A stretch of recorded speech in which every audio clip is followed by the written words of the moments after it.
This is Support is Sexy, episode 104, Stay Hungry. Welcome to the Support is Sexy podcast. I'm your host, Elayne Fluker, entrepreneur, author, producer, and founder of Chic Rebellion Media.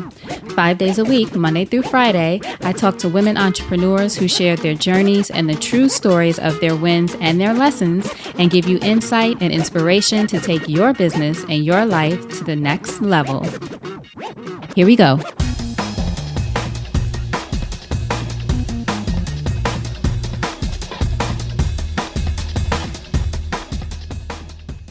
Hi, everyone. Welcome to a new episode of Support is Sexy. I'm so excited to have you here. It just would not be the same without you. So today, for some people in the United States, are celebrating Thanksgiving if you're listening to this in real time. So happy Thanksgiving to you. Sending love also to our Native American brothers and sisters who usually do not celebrate Thanksgiving for many obvious reasons. So we're sending love to them.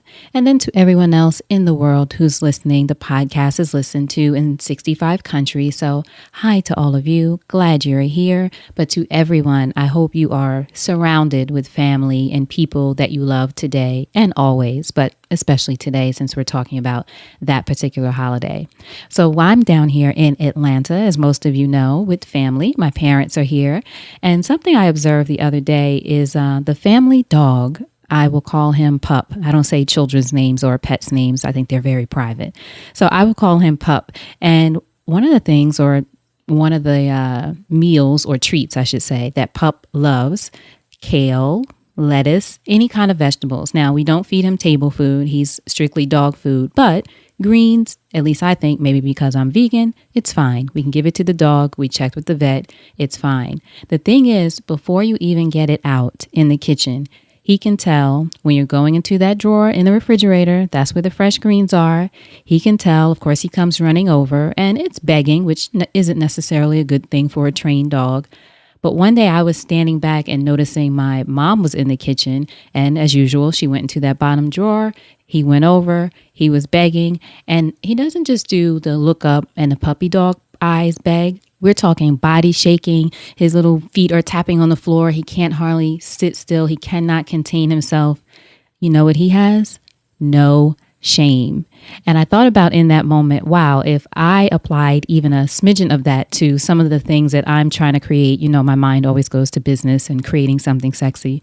But if I applied just a smidgen of that excitement, enthusiasm, and no shame to going after the things I want, not necessarily begging, or maybe that's necessary sometimes, but not necessarily begging, but clearly showing that I want that thing. I want to make this happen at all costs, so much so that my body is shaking and I can't keep still because I'm so excited about that thing that I want to, for in his case, eat, in my case, acquire or make happen or create in this world. How much further would I be along? Now, not to say I'm not passionate about things, but let's be real. As an entrepreneur, there are days, there are times, there are moments. Sometimes there are extended periods where the passion may still be there, but you have those low points, or you wonder what's not working or why it's not working, or if you're doing the right thing or headed in the right direction. And it might make you slip into moments where you're not as passionate, or where you're not showing that passionate as much to the outer world as you could be. And there may be some things that are passing you by as a result, whether you know that or not. So what I wanted to talk about today is this idea of staying hungry. No matter what you're going through, no matter what that hard time is. And I know there are hard times, whether you're an entrepreneur or not, but certainly as an entrepreneur. And there are lonely times as an entrepreneur.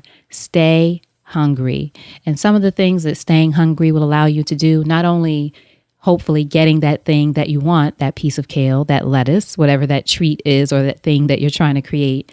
But not only that, but I do believe it helps keep you passionate. That thing that you look forward to, you know you're going to go after it with full steam, just like Pup does. Sees you going in that drawer, he knows what's coming. For you, whatever you're trying to create, whether it's a podcast or some other kind of business, a fashion brand, or, you know, an art exhibit, or a business for moms, a business for kids. It could be anything. Whatever you're trying to create, be passionate about it, stay hungry, and it will continue to fuel that passion. Also, I believe staying hungry will help you sort of fend off the pain of the no's because, as we say, no is just a part of the process, but they do come. And some days you can handle them with ease. Some days it's not so easy to hear no. You have to find a way to stay balanced. You have to find a way to stay hungry, even in the face of no, because no's will come, but do not let them stop you. Another reason to stay hungry is because I believe it increases your chances of positive results. If you allow yourself to not be hungry anymore, positive results don't come as frequently as they probably would if you were really going after that thing. Now, of course, you want to take a moment to rest, restore yourself, renew, whatever you have to do. But essentially, in your core, in your spirit, and in the work that you do and how you deliver, you want to stay hungry, increase your chance of positive results. Another thing staying hungry will do, at least I believe, it's a saying actually that I used to have on my refrigerator, and now I have it in my journal. Energy flows where intention goes. So if you're putting energy toward whatever that thing, you're staying hungry, you're focused on it, you're doing what you can to make it happen, you're getting support around it. Of course, we're all about that. You're putting all of your energy into this thing that you want to create. Energy flows where intention goes. You're putting your intention into this. This is what you want to make happen. This is what you want to create. This is why. Always know your why. Energy will flow to that thing, and it will, if it's meant to be for you, it will yield results. Another thing about staying hungry, you'll know, hey, if it does not work out for whatever reason, and there's all kinds of reasons that may have nothing to do with you, you'll know that you gave it your all. When Pup is going after that kale or that lettuce, if he doesn't get it, I don't know whether he's conscious or not of it, but he gave it his all. Every bit of him, he showed you just how much he wanted it, just how badly he wanted it. And he gives you the cute little puppy dog eyes just for good measure. But you will know that you gave it your all if you stay hungry. Another thing about staying hungry, look, if you don't, nobody else will.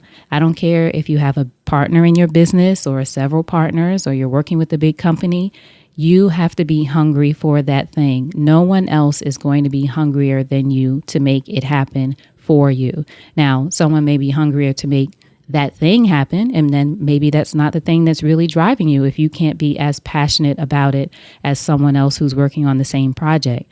But the thing that you're creating for you, you have to stay hungry because no one else will do it like you. No one else. Have you noticed that if you've ever hired someone to work on a project with you or to work with you on something that you're doing and you wonder why they're not as passionate as you are about it?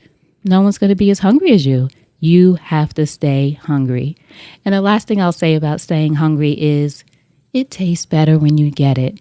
I can't imagine that Pup feels, I can't imagine, I should say, how he feels once he does get that piece of kale or lettuce. And sometimes I don't give him any because he's so spoiled. He's a great dog, but so spoiled. But when he does get it, I can't imagine how satisfying that is just to know that I went over there, I went for it, I maybe begged, but I did whatever I needed to show that I was passionate about getting this thing, and I got it.